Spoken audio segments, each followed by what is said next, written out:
اعوذ باللہ من الشیطان الرجیم، بسم اللہ الرحمن الرحیم۔ آپ صلی اللہ علیہ وآلہ وسلم نے فرمایا، نیند سے اٹھتے ہی یہ دعا پڑھ لیں، مشکل سے مشکل حاجت بھی پوری ہو جائے گی۔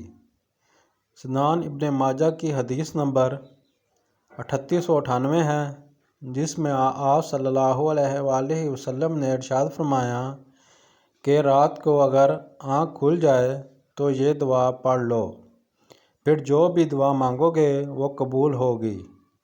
اکثر لوگ کسی نہ کسی پریشانی میں مبتلا ہوتے ہیں۔ دنیا میں ہر امیر غریب نیک و بد کو قدرت کے قانون کے تحت دکھوں، غموں اور پریشانیوں سے کسی نہ کسی شکل میں ضرور واسطہ پڑتا ہے۔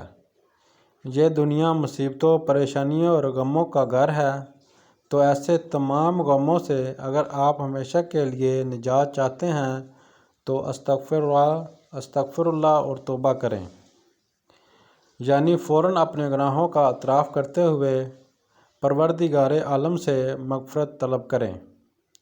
جب رات کو آنکھ کھل جائے تو ساتھ ہی پیارے آقا حضرت محمد صلی اللہ علیہ وآلہ وسلم کی بتائی ہوئی یہ حدیث پڑھنے کا بھی اہتمام کیجیے۔ لا الہ الا ہو وحدہ لا شریک لہ لہ الملک ولہ الحمد وہو علی کل شیء قدیر۔